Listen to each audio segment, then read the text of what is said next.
Bismillahirrahmanirrahim. Bismillahirrahmanirrahim. Dear teachers,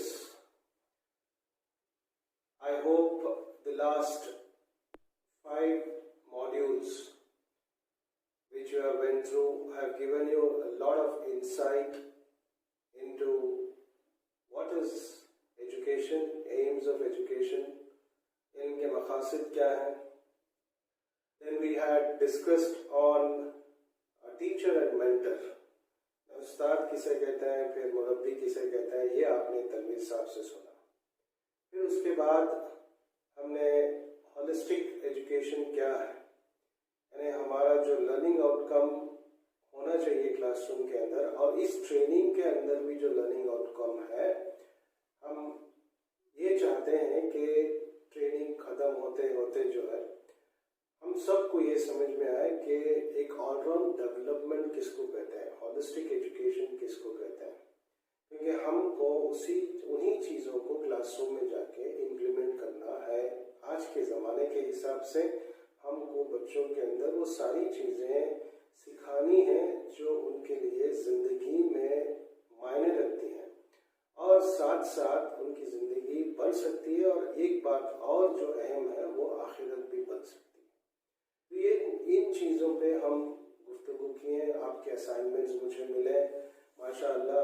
मैं आप लोगों की मेहनत की दाद देता हूँ. आप लोग काफ़ी मेहनत से इन असाइनमेंट्स को पूरा कर रहे हैं. हाँ, मैं ये भी मानता हूँ कि डेडलाइंस बहुत कम है और वक्त बहुत कम मिल रहा है आपको, लेकिन डेडलाइंस हम मीट करना अगर सीख जाएं तो ज़िंदगी में काफ़ी टाइम मैनेजमेंट हम सीख पाएंगे. और ये बहुत ज़रूरी है क्योंकि हमारी जो दौड़ है वो बच्चों के हिसाब से मैच होनी चाहिए. क्योंकि आज के जो बच्चे हैं ये काफ़ी तेज़ी से चलने वाले बच्चे हैं. तो उनकी तेज़ी, उनकी रफ्तार को मैच करके अगर हम उनके साथ नहीं रहेंगे तो फिर हम क्लासरूम में फिट नहीं बैठेंगे. इसीलिए इन सारी चीज़ों को देखते हुए तो कभी कभी अगर देरी भी हो जाती है तो मुझे इत्तला दे दीजिए. चलिए हम आज के टॉपिक की तरफ बढ़ते हैं. हमने ये समझा कि एजुकेशन क्या है, इनके मकासद क्या है, फिर टीचर किस तरीके से होना चाहिए, फिर होलिस्टिक डेवलपमेंट क्या है. अब हम इन चीज़ों को अगर बच्चों के अंदर ढालना है, बच्चों को उस तरीके से हम तैयार करना है, तो हमारे लिए सबसे पहली चीज़ जो ज़रूरी है वो बच्चों के नफ्सियात को समझें. यानी चाइल्ड साइकोलॉजी के बारे में हम समझें.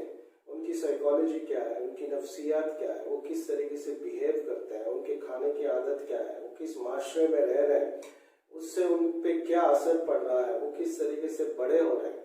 क्योंकि अलग अलग उम्र के हिसाब से बच्चे अलग अलग तरीके से सीखते हैं, उनके बिहेवियर बदलते हैं. तो उस बदलते हुए बिहेवियर को सामने रखते हुए हमको बच्चों को पढ़ाना पड़ेगा और बच्चों को समझाना ज़रूरी है. तो इसलिए आज की ये टॉपिक चाइल्ड साइकोलॉजी 2 क्लासेस में आएगी. आपको 30 मिनट्स में पहले वाले में हम समझेंगे कि चाइल्ड साइकोलॉजी क्या है.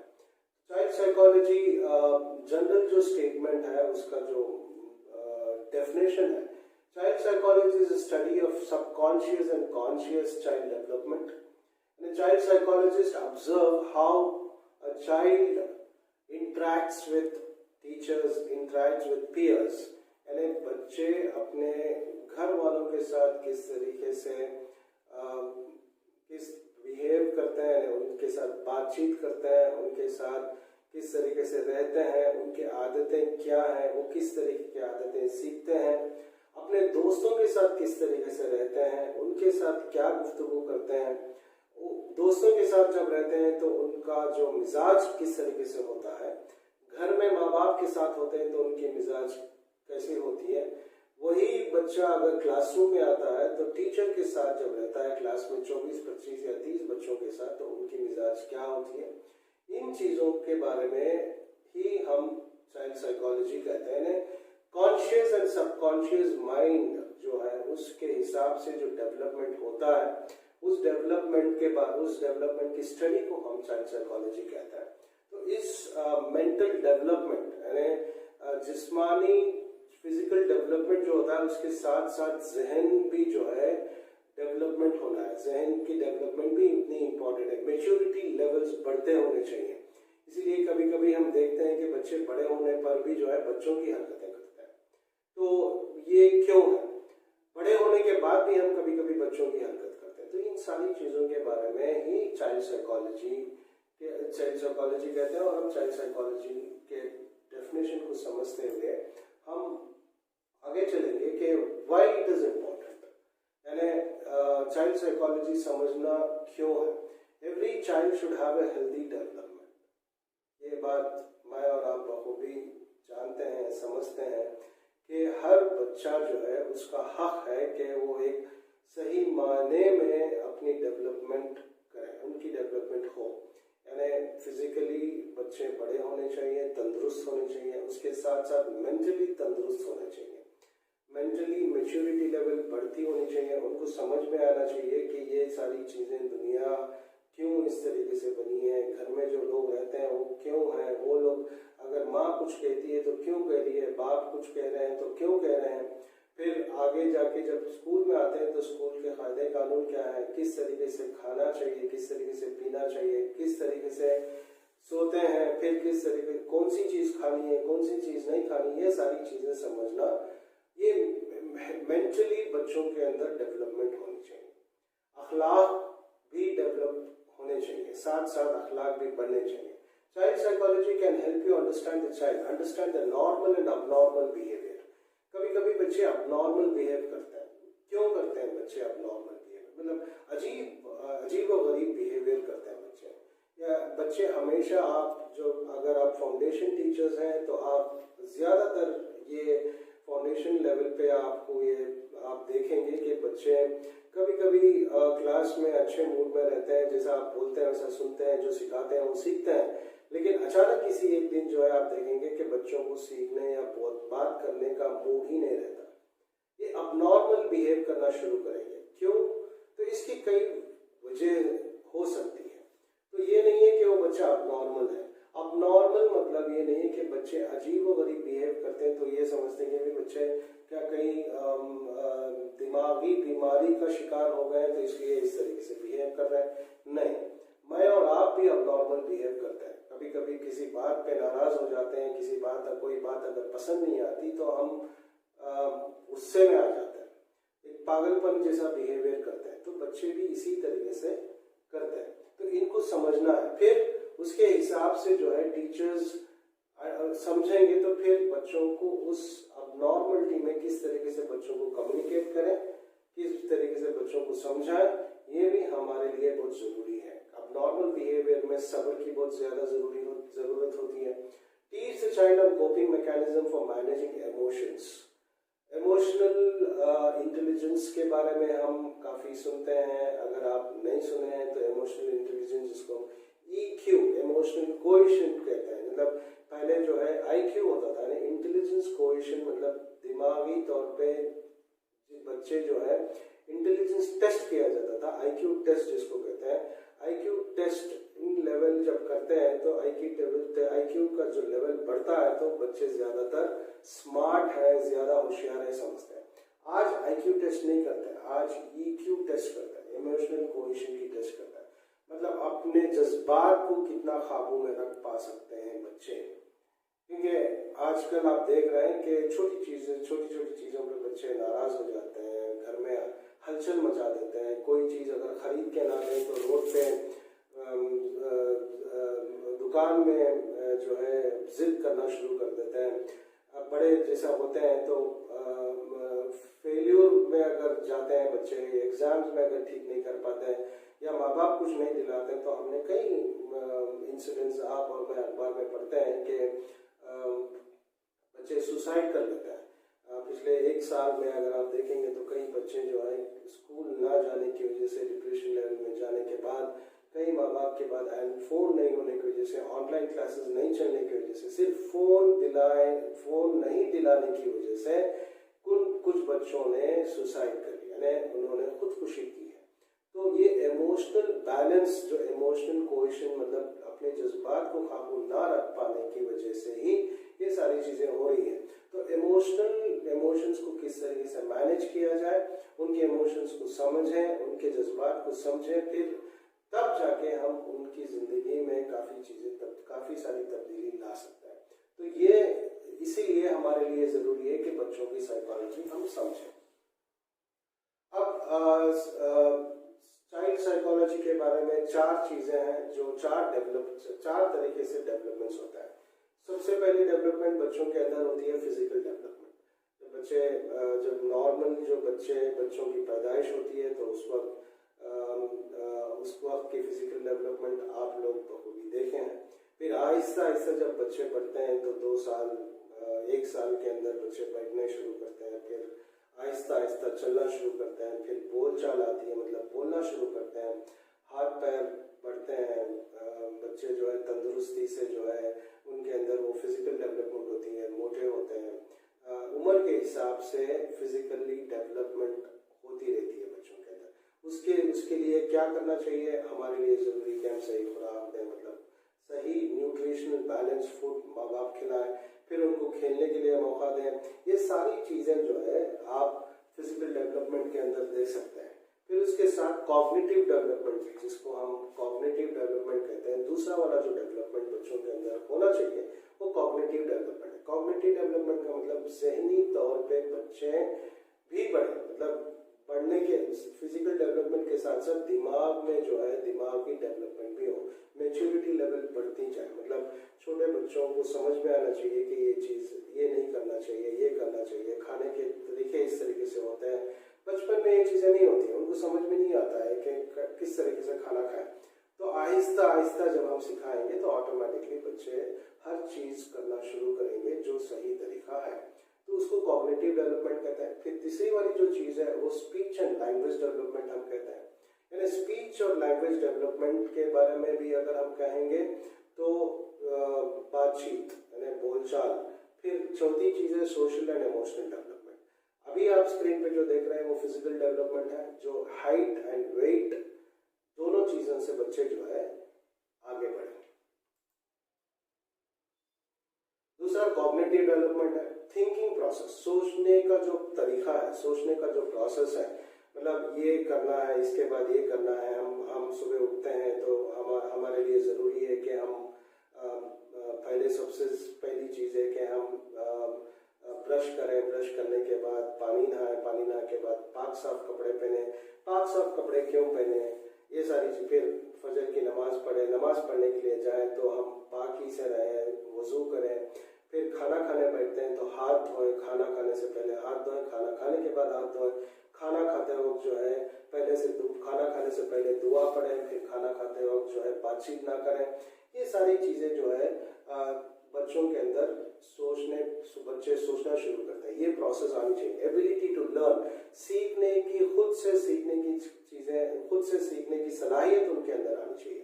They have to learn, they'll have to get into the ability of learning. Automatic learning has to come. ये समझेंगे जब आप पढ़ाएंगे तो then they will understand this has to be done like this. This is the process of doing certain things. This is the process of eating. This is the process of sleeping. This is the process of talking to elders. बड़ों से किस तरीके से बात किया जाए, क्यों बात करें, प्रॉब्लम्स फेस हो, सॉल्व करें प्रॉब्लम्स को। कोई भी छोटी चीज़ आती है तो उस प्रॉब्लम को किस तरीके से सॉल्व करें। मिसाल के तौर पे अगर क्लासरूम में बच्चे काम कर रहे हैं तो कोई भी प्रॉब्लम आ जाती है, मतलब एकेडमिक्स में है तो बच्चों को मैथ्स कर रहे हैं तो मैथ्स का प्रॉब्लम सॉल्व करें। अगर दुकान पे जाते हैं तो वहाँ पे प्रॉब्लम सॉल्व करें। अगर दुकानदार कहता है कि भाई आपकी चीज़ जो है हम 4 रुपये में दे रहे हैं, आप सिर्फ 2 रुपये लेके आए, तो बच्चे फिर क्या करें, जाए 2 रुपये वापस लेके आए। या दुकानदार को अगर 10 रुपये देते हैं तो 10 रुपये देने के बाद 4 रुपये की चीज़ खरीदते हैं तो बाकी के 6 रुपये वापस आने चाहिए। कोई दूसरी प्रॉब्लम आ जाती है, कहीं पे भी प्रॉब्लम आती है तो उस प्रॉब्लम को किस तरीके से सॉल्व करें बच्चे। ये प्रॉब्लम सॉल्विंग स्किल्स भी बच्चों के अंदर हम खुद ये इसको हम डिपेंडेंसी लेवल से इंडिपेंडेंट लेवल पे लाना चाहिए। ये बहुत ज़रूरी है, इंडिपेंडेंट लेवल पे लाएं बच्चों को। खुद से खाना खाएं, खाना खाने के टाइम दरमियान में अगर खाना खाने में दिक्कत हो रही है तो थोड़ा पानी पिए, फिर खाना खाएं।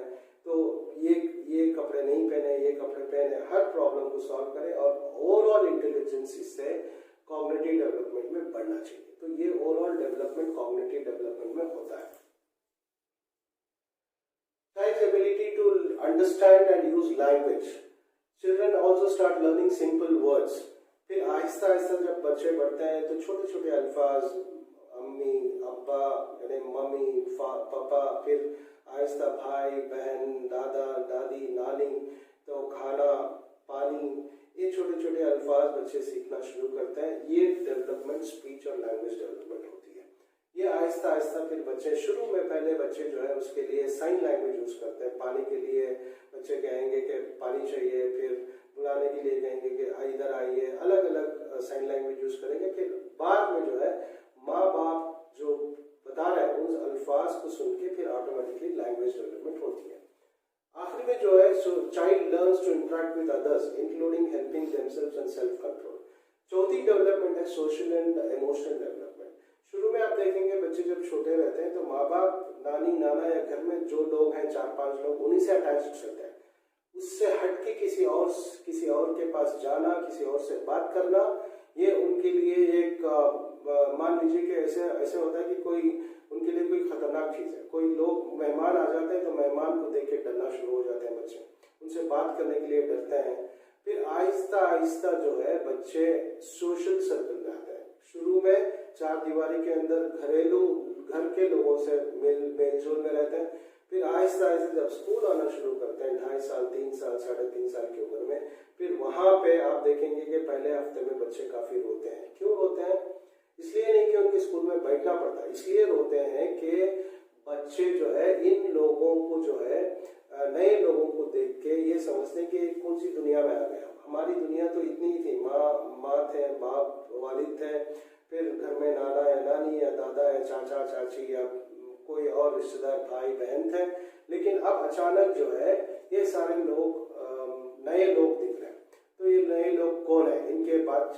इनके बोलचाल अलग है, इनके बात करने का तरीका अलग है, या अलग कपड़े पहन रहे हैं, इतने सारे लोग दिख रहे हैं भीड़ में। तो अचानक बच्चे घबराते हैं और फिर वहां रोना शुरू करते हैं। तो आहिस्ता आहिस्ता फिर वो सोशल डेवलपमेंट होता है उनका। माशरे में रहना है तो आहिस्ता आहिस्ता माशरे को समझना शुरू करते हैं बच्चे। So that is actually social development इनके अंदर होती है। अब हम चलते हैं 2 थियरीज की तरफ। एक है पिजेट थियरी जो 1986 में स्विट्जरलैंड के जिन पेज है, इसको अलग अलग तरीके से बुलाया जाता है नाम, पेजेट बोलते हैं, पेज बोलते हैं। Theory of cognitive development suggest that children move through 4 different stages, यानी 4 अलग अलग स्टेजेस में बच्चे डेवलप होते हैं। मतलब इसका कहना है कि बच्चों की जो डेवलपमेंट होती है वो 4 स्टेज में होती है। पहली स्टेज क्या है? सेंसरी मोटर स्टेज, यानी बचपन में ज्यादातर चीजों को देख के, चीजों को हाथ लगा के समझने की कोशिश करते हैं। दैट इज बर्थ, पैदाइश से लेके 2 साल तक इशारों में बात करता है। दूसरा है प्री ऑपरेशन स्टेज, जो 2 साल से 7 साल तक का है। फिर कॉन्क्रीट ऑपरेशन स्टेज है जो 7 साल से 11 साल का है। फिर आखिरी जो वाला है वो फॉर्मल ऑपरेशन स्टेज है, जिसको हम 12 साल के बाद जो डेवलपमेंट करते हैं उसको करते हैं। चलिए अब देखते हैं कि क्या है ये सेंसरी। पहले के 2 साल जो है काफी सारी चीजें बच्चे जो है दुनिया को समझते हैं। किस तरीके से समझते हैं? अगर कुछ बोलना है, पानी पीना है, कुछ खाना है तो मुंह में उंगली रखते हैं, या फिर देखते हैं, देख के समझते हैं। फिर सुनते हैं, माँ बाप जो बात कर रहे हैं, जो अल्फाज जो सुन रहे हैं उसको सुनने की कोशिश करते हैं, उसको समझने की कोशिश करते हैं। फिर infants learn things continue to exist even though they cannot be seen। कुछ चीजें हैं जो बच्चे बचपन में हम सीखते हैं। हमने कुछ चीजें देखी नहीं होती है लेकिन फिर भी सीखते हैं उनके बारे में। कुछ चीजें सीखते हैं तो इशारा तो उन पे जब माँ बाप समझाते हैं तो देखे बगैर भी सीखने की क्षमता उनके अंदर बढ़ती है। फिर they are separate beings from the people and objects around. हमेशा देखेंगे आप इस उम्र में बच्चे अलग अलग रहते हैं। भीड़, घर में मेहमान है तो सारे मेहमान एक कमरे में बैठ के बात करते हैं। तो जो 2 साल का बच्चा जो है आप देखेंगे तो अलग कमरे में जाके अपना काम करते रहता है, या तो खेलता रहता है, या तो सो जाता है, या तो फिर कुछ और काम करता है, या फिर टीवी के सामने बैठ। अब दुनिया से उसको कोई खबर नहीं रहती है, दुनिया में कौन है, घर में कौन आए हैं, क्या बात कर रहा है, इसका कोई फर्क नहीं पड़ता, तो वो अपनी दुनिया में रहता है। आखिरी पॉइंट है, they realise that their action can cause things to happen. उनकी जो कॉज है, उनकी जो आखिरी जो पॉइंट में ये है कि उनकी जो आदतें हैं, they realise that their actions can cause things to happen in the world. मतलब उनको ये लगता है कि जब मेरी बात नहीं सुनते हैं तो एक्शन करना शुरू करते हैं, या तो जिद करते हैं, या तो नाचते हैं, या फिर जोर जोर से चिल्लाना शुरू करते हैं, फिर रोना शुरू करते हैं, या चीजें उठा के पटकना शुरू कर देते हैं। इससे इसका ये मतलब है कि उनकी तरफ कोई तवज्जो नहीं दे रहा, मतलब उनको कोई केयर नहीं कर रहा है, उनको कोई कॉन्सेंट्रेट नहीं कर रहा है, उन पर अटेंशन नहीं दे रहा है, तो ऑटोमेटिकली जो है ये चीजें हरकतें करना शुरू करते हैं। फिर हम अचानक पलट के बोलते हैं कि क्या हुआ बेटा, आपको क्या चाहिए। तो ये एक एटीट्यूड है बच्चों के अंदर। इन चीजों का मतलब ये है कि हम ये उनका बिहेवियर ही उस तरीके से होता है, तो इसको समझना जरूरी है। तीसरा जो स्टेज है, कॉन्क्रीट ऑपरेशन स्टेज। इस स्टेज पे जो है बच्चे लॉजिकली सोचना शुरू करेंगे। मतलब अगर आप कह रहे हैं कि भाई ये नहीं खाना चाहिए, ये खाना चाहिए, तो फिर वहां सोचना, बच्चे सवाल करना शुरू करेंगे, ये क्यों नहीं खाए, ये क्यों खाएं। तो अगर सब्जी आप काट रहे हैं तो सब्जी पकने के बाद क्यों खाएं, सब्जी पकाने से पहले क्यों नहीं खा सकते हैं। तो दूध पीना है तो दूध पीने का तरीका क्या है, पानी पीना है तो पानी पीने का तरीका क्या है, बात करना है तो इस तरीके से क्यों बात करें, सलाम क्यों करें, या पानी नहा रहे हैं तो पानी ब्रश क्यों करें, मतलब हम ब्रश करे बगैर भी खाना खा सकते हैं, नाश्ता कर सकते हैं। तो ये सारे सवाल लॉजिकली समझना शुरू करेंगे। फिर कंपैरिजन करना शुरू करेंगे, मतलब मुझे ने आपने 2 चॉकलेट दिए हैं, दीदी को आपने 3 दिए हैं, ये क्यों है। तो दूध जो है ग्लास में उनका आधा है, मेरे ग्लास में आधा है, उनके ग्लास में पूरा है। तो ये कंपैरिजन शुरू करेंगे। फिर समझने की कोशिश करेंगे। फिर thinking becomes more logical and organised but still very concrete. और देखिए उनके सवाल सही रहते हैं हमेशा, उन सवाल के कभी कभी हम जवाब भी दे नहीं पाते। तो ये सवाल करने की जो आदत इनके अंदर होती है, ये इसी उम्र में 7 साल के बाद सवाल करना शुरू करते हैं बच्चे। Children begin using interactive logic or reasoning from specific information. अगर उनको कोई बात दिख जाती है कि अगर रास्ते में आप जा रहे हैं तो रास्ते में चलते चलते अचानक उनका जो है उनकी नज़र किसी गाड़ी पे पड़ जाती है, तो गाड़ी पे सवाल करना शुरू करते हैं। कोई नए लोग आ जाते हैं और कुछ नई चीज़ें देखते हैं। अगर आप आइसक्रीम दुकान पे ले जाएंगे तो आइसक्रीम को फ्रिज में रखते हैं, तो फ्रिज के बारे में सवाल करना शुरू करेंगे। तो ये सारी इंफॉर्मेशन जैसा जैसा उनको मिलती जाएगी, उस इंफॉर्मेशन की बेसिस पे ये सवाल करना शुरू करेंगे। फॉर्मल स्टेज क्या है, अडल्ट यानी टीनेज जो लेवल में जब बच्चे जाना शुरू हो जाते हैं, तो वहां पे इनकी लॉजिकल थिंकिंग एब्स्ट्रैक्ट थिंकिंग में बदल जाती है। रीजनिंग बहुत ही हाइपोथेटिकल प्रॉब्लम्स जो है, इन हाइपोथेटिकल प्रॉब्लम्स पे जो है फर्जी चीजों पे ज्यादा सोचना शुरू करेंगे बच्चे। एब्स्ट्रैक्ट चीजें निकलना शुरू करेंगी बच्चों के दिमाग में से कि ये क्यों है, ये इस तरीके से क्यों है, दुनिया गोल क्यों है, मतलब सूरज कहाँ से आता है, सूरज क्यों नहीं, सूरज डूबता है तो मतलब क्या सूरज वाकई में गायब हो जाता है। तो ये सब सोचना शुरू करेंगे। फिर वहां पे जो है मॉरल अखलाक के बारे में सोचना शुरू करेंगे बच्चे। फिर फिलोसफिकल के बारे में सोचना, फिलोसफी क्या है, मतलब इस्लाम की आइडियोलॉजी क्या है या दूसरे मजहबों की आइडियोलॉजी क्या है, ये दूसरे लोग ये क्यों करते हैं, हम नमाज पढ़ रहे हैं ये इस तरीके से क्यों करते हैं, इनकी ईद इस तरीके से है, हमारी ईद क्यों इस तरीके से है, इस पे ज्यादा सोचना शुरू करते हैं। सोशल सर्कल में ज्यादा सोचना शुरू करेंगे कि भाई हमारे कपड़े पहनने का ढंग अलग है, हमारे खाने पीने के तरीके अलग हैं, इनके खाने पीने के तरीके अलग हैं। इन चीजों पे ज्यादा सवाल करना सोचना शुरू करेंगे इस उम्र के बाद। Begin to use deductive knowledge, reasoning, मतलब हर चीज पे रीजनिंग करना शुरू करेंगे, क्यों इस तरीके से है। तो ये इस उम्र में होती हैं। लेकिन अक्सर हम क्या करते हैं टीचर्स, इस सोच को जो है हम जो है उसको बढ़ाने के बजाय हम उसको कम करने की कोशिश करते हैं। मिसाल के तौर पे अगर बच्चे कोई सवाल करते हैं तो सबसे पहली बात टीचर यही कहते हैं कि भाई आप बेहुदा सवाल कर रहे हैं, सवाल का जवाब मैं अभी नहीं दूंगी आपको। हाँ, अगर वाकई में कोई सवाल ऐसा है जो बच्चों की समझ से बाहर है तो वहां पे आप रोक सकते हैं। लेकिन समझने वाले बच्चे हैं जो उस सवाल का जवाब अगर है और देना जरूरी है तो उस सवाल के जवाब उस वक्त देना बहुत जरूरी है। तो ये चीजें हैं। अब चलिए दूसरी थियरी पे जाते हैं जिसको हम लीव विगोत्स्की की थियरी कहते हैं। ये बहुत जरूरी है विगोत्स्की की थियरी में के इसका थियरी अलग है, उसके उस पियाजेट की थियरी से हटके है। विगोत्स्की की थियरी है, रशियन साइकोलॉजिस्ट है जो कल्चर को ज्यादा मायने देता है और लैंग्वेज को ज्यादा मायने देता है। कल्चर मतलब तहजीब। इसका कहना यह है कि तहजीब काफी असर करती है बच्चों की परवरिश में।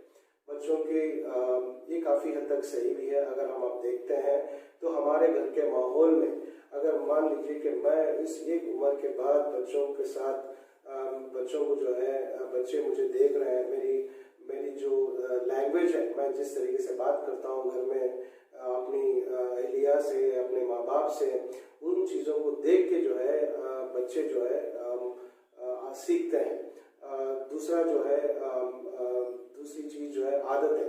अगर मैं सुबह उठता हूँ तो सुबह उठने के नमाज के लिए जाता हूँ तो बच्चे देखते हैं तो हाँ वाले सुबह सुबह उठ रहे हैं, नमाज को जा रहे हैं, तो फिर ये मुझे देख के जो है फिर वो भी सीखते हैं। अगर मैं 10 बजे तक सोता रहा तो मेरे बच्चे भी 10 बजे तक सोना शुरू करेंगे। अगर मैं खाने के आदाब से खाना ठीक से नहीं खाऊंगा, दुआ नहीं पढ़ रहा हूँ, तो बच्चे भी मुझे देख के उसी। तो कल्चर, तहजीब और जो मेरी जुबान है, जो मेरी लैंग्वेज है, इन दोनों चीज़ों पे बच्चों के अंदर काफ़ी असर होता है और उस चीज़ों के अंदर काफ़ी डेवलपमेंट चेंजेस होते हैं। तो ये चीज़ें जो है देखना ज़रूरी है कि culture is significant in learning. ये कहता है कि culture is very significant in learning. Culture is the root of culture, language is the root of the culture. Culture के लिए लैंग्वेज दोनों जुड़ी हुई है। अब मिसाल के तौर पे उर्दू लैंग्वेज देख लीजिए आप। उर्दू लैंग्वेज अगर जितना आप उर्दू आप पढ़ते हैं तो उर्दू के अंदर कितनी किताबें हैं, उस किताबों के जरिए से हम काफ़ी सारी चीज़ें समझते हैं। कोई भी लैंग्वेज, मतलब इंग्लिश भी अगर आप पढ़ते हैं तो इंग्लिश लैंग्वेज आप सीखेंगे तो फिर इंग्लिश की किताबें पढ़ना शुरू करेंगे। जब किताबें पढ़ना शुरू करेंगे तो फिर ऑटोमेटिकली आपके अंदर वो सारी चीज़ें मान लीजिए मुझे अगर आप एग्जाम्पल से लेंगे तो हम उर्दू नहीं पढ़े, हम शुरू में इंग्लिश में ही रहे। तो इंग्लिश में पढ़ने के बाद फिर काफ़ी सारे कुरान को फिर हम ट्रांसलेशन करके पढ़ना ट्रांसलेटेड कुरान पढ़ना शुरू किया। फिर सारी इस्लामिक हिस्ट्री हम इंग्लिश में पढ़ना शुरू किया। जैसे जैसे हम पढ़ते गए तो ऑटोमेटिकली वो तहजीब को समझते गए, कल्चर को समझते गए और वो तहजीब हमारे अंदर आती गई। तो ये इसका ये कहना है कि इसलिए ज़रूरी है कि लैंग्वेज एंड कल्चर दोनों भी बच्चों के अंदर, अगर जुबान सही नहीं है, बात करने के तरीके सही नहीं है, लिहाज नहीं है, तो ऑटोमेटिकली क्या होता है, कल्चर भी खराब हो जाता है। बच्चे जो है आप देखे होंगे, जो बच्चे एकदम अलग माहौल में रहते हैं, एकदम गंदे माहौल में रहते हैं, इनकी परवरिश किस तरीके से होती है और वो किस तरीके से जाते हैं। इसलिए घर में माँ बाप की जो परवरिश है, क्लासरूम के अंदर जो परवरिश है, आप जो लैंग्वेज यूज़ कर रहे हैं, माँ बाप जो लैंग्वेज यूज़ कर रहे हैं, ये बहुत ही सही होनी चाहिए। कहीं पे भी गाली गलौज नहीं होनी चाहिए, ऊंची आवाज़ में बात करने का तरीका नहीं होना चाहिए। वो अल्फाज इस्तेमाल न करें जिस अल्फाज को मना इस्तेमाल करने से सख्त हर रिलीजन में, यहाँ तक कि इस्लाम में और हदीस में ये कहा जाता है कि आपकी जो बातचीत होती है बच्चों के अंदर या दोस्तों के साथ या अपने घर में रिश्तेदारों के साथ, वो एकदम साफ क्लैरिटी के साथ सही अल्फाज इस्तेमाल करके बात करना चाहिए। वही चीज़ मैं आपसे भी कहूँगा कि आप क्लास में जब बात कर रहे हैं तो बच्चों को जो है सही अल्फाज इस्तेमाल करिए। वो सारे वर्ड्स यूज़ ना करें जिसको हम मना करते हैं, यानी जो वर्ड्स जैसे इंसल्टिंग वर्ड्स हैं या कोई बैड वर्ड्स हैं, इन चीज़ों को इस्तेमाल ना करें। अब आखिरी स्लाइड पे जब हम आते हैं तो दोनों के कंपैरिजन्स क्या है इसको देखते हैं। लिटिल एम्फेसिस पियाजेट कहता है कि सोशल कल्चर में ज़्यादा एम्फेसिस नहीं है, लेकिन विगोत्स्की कहता है कि स्ट्रॉन्ग एम्फेसिस, मतलब सोशल कल्चर यानी माहौल माशरा जिस तरीके से होता है उसी तरीके से बच्चों के अंदर परवरिश होती है। कंस्ट्रक्टिविज्म पे जाएंगे तो कॉग्निटिव कंस्ट्रक्टिविस्ट होती है और सोशल कंस्ट्रक्टिविस्ट होती है। कॉग्निटिव यानी दिमागी तौर पे बच्चे ज़्यादा कंस्ट्रक्टिविस्ट होते हैं। अगर एक कंस्ट्रक्ट यानी एक सही मायने पे अगर आप कंसंट्रेट करके बच्चों को पढ़ाना शुरू करेंगे, तो लॉजिकली अगर सिखाना शुरू करेंगे, समझेंगे उनको, तो एक कॉग्निटिव कंस्ट्रक्टिविस्ट होती है। या सोशल कंस्ट्रक्टिविस्ट से भी जो है बच्चे माहौल के अंदर भी जो है उसको ज़्यादातर माहौल से कई सारी चीज़ें माशरे से सीखते सीखते हैं बच्चे। Stages, strong emphasis on stages of development. Page का कहना है कि स्ट्रॉन्ग एम्फोसिस मतलब अलग अलग उम्र में अलग अलग डेवलपमेंट्स होते हैं। व्यागोत्स्की के लिए जनरल स्टेजेस होते हैं, डेवलपमेंट प्रपोज होते हैं, तो वहां पे वो कहता है कि ऐसा कुछ नहीं है, बच्चे जो है कल्चर, माहौल और लैंग्वेज के हिसाब से ही सीखेंगे। तीसरी चीज जो है की process in development and learning, that is equilibration, schema, adoption, assimilation and accommodation. Page का कहना है कि इक्विलिब्रेशन यानी बैलेंस्ड तरीके से बच्चे बड़े होते हैं, सीखते हैं। फिर स्कीमा यानी हर चीज को प्लान करके सीखेंगे, मतलब हर चीज को इसके बाद एक, इसके बाद ये, एक के बाद ये, एक के बाद इस तरीके से बच्चे अपने आप जहनी तौर पे बच्चे उसका तस्वुर करते हैं और फिर उन चीजों को सीखना शुरू करते हैं। फिर अपनाना शुरू करते हैं, आहिस्ता आहिस्ता घर से निकलते हैं, टीचर में क्लासरूम में आते हैं तो दोस्तों को अपनाते हैं, टीचर्स को अपनाते हैं, फिर माहौल को अपनाते हैं। फिर असिमिलेशन यानी जब टीचर को समझा, बाहर आने के बाद कई सारी चीजें देखते हैं तो उसको सीखने और उसको समझने की कोशिश करते हैं। यानी हम खाना खाते हैं फिर हजम करते हैं, तो इसी तरीके से जब बच्चे सीखते हैं तो आहिस्ता आहिस्ता उसको समझने की कोशिश करते हैं, हजम करने की कोशिश करते हैं। फिर अकोमोडेट, बच्चे एडजस्ट होना शुरू होते हैं माहौल में। देखिए आप, शुरू में बच्चे रोते हैं लेकिन बाद में एडजस्ट होना शुरू हो जाते हैं। व्यागोत्स्की का कहना है कि डेवलपमेंट प्रॉक्सिमल डेवलपमेंट होता है, स्टेप एक के बाद एक सपोर्ट होता है उनको। लैंग्वेज सपोर्ट करता है कल्चर के लिए, कल्चर सपोर्ट करता है लैंग्वेज डेवलपमेंट के लिए।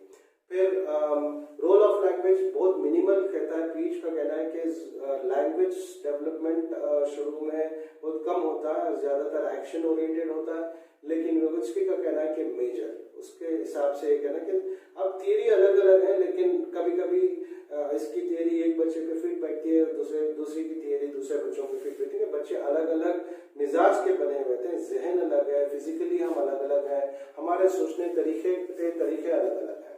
तो इसलिए व्यागोत्स्की का कहना है कि लैंग्वेज पावरफुल रोल प्ले करता है कोई भी चीज को समझने के लिए। जब तक आप पढ़ेंगे नहीं, जब तक आप सीखेंगे नहीं, जब तक आप कोई जुबान को नहीं समझेंगे, तो उसमें जो है आपके जहनी तौर पे इल्म पे इजाफा नहीं हो सकता। ये इसका कहना है। अब टेक्निकल इम्प्लीकेशन क्या है? Support children to explore their world and discover knowledge. Teaching implications क्या होता है इसमें? Support children to explore their world. यहाँ पे कहता है कि इन बदलते जो माहौल में बदलने के जो उम्र के हिसाब से जो चीजें बदलती हैं, उसमें जो है उसके हिसाब से बच्चे एक्सप्लोर करते हैं दुनिया के अंदर और रिसर्च करना शुरू करते हैं। वो यहाँ पे कहता है कि उन लैंग्वेज और कल्चर के बेसिस पे जो है बच्चे सीखना शुरू करते हैं। इसका चीजें आप लोगों को बताएं कि कल बेसिकली देखिए यहाँ पे आपको एक बातों का ख्याल रखना होगा, बच्चे अलग अलग उम्र के हिसाब से उनकी जहन और उनकी जो बिहेवियर है अलग अलग होती है। आहिस्ता आहिस्ता आप एक एक बच्चों को स्टडी करना पड़ेगा। शुरुआत में जब स्कूल में जब बच्चे वापस आते हैं, जो नए बच्चे आते हैं, या हर साल के जो शुरुआत में, जैसे कुछ जगह स्कूल अप्रैल में होते हैं या हमारे यहाँ जून में शुरू होते हैं, तो पहले 10-15 दिन मैं हमेशा टीचर से कहता हूँ कि भाई बच्चों को समझिए, पहले पढ़ाइए मत, उनकी आदतें क्या है, उनके खाने पीने के तरीके क्या है, उनके बोलचाल क्या है, घर में वो किस तरीके से रहते हैं। माँ बाप से सवाल करिए कि घर में इनकी आदतें क्या हैं, ये क्या टाइम पे सोते हैं, क्या टाइम पे उठते हैं, किस तरीके से बात करते हैं, लोगों से किस तरीके से मिलते हैं, नए लोग आने पे ये लोग क्या करते हैं, क्या मिलते हैं या मिलने के लिए कितनी देर ले। कुछ बच्चे जल्द से जल्द घुल मिल जाते हैं, कुछ बच्चे जो है वक्त लेते हैं मिलने के लिए। तो ये सारी सवाल जवाब पहले आप माँ बाप से कर लें, फिर उसके बाद क्लासरूम में जाए, बच्चों को समझे, फिर पढ़ाना शुरू करें, तो फिर बच्चे सीखेंगे। जब तक आप बच्चों को नहीं समझेंगे और बच्चे आपको नहीं समझेंगे तो the learning will not happen. So it's very important that you both understand. देखिए, जब तक हम एक दोस्तों के साथ किस तरीके से घुल मिल जाते हैं, इसलिए मिलते हैं कि दोस्त मेरी तकलीफ को समझता है, मेरी खुशियों को समझता है, मेरी जरूरत को समझता है। तो इसी तरीके से उनको दोस्त बनाना पड़ेगा। दोस्त बना के जब आप समझने की कोशिश करेंगे तो फिर ऑटोमेटिकली लर्निंग विल हैपन। तो ये सारी चीजें हैं। ये पीपीटी आपको मैं मेल करूंगा। इस पीपीटी को रखते हुए आप अपने असाइनमेंट्स कंप्लीट करें। असाइनमेंट्स क्या है, मैं आपको असाइनमेंट्स क्या है उसकी भी डिटेल में जो है मैं आपको व्हाट्सएप पे मैसेज कर दूंगा। ये चाइल्ड साइकोलॉजी के बारे में कई सारे पेपर्स हैं, हो सके तो मैं पेपर्स इनके निकाल के आपको मेल करूंगा।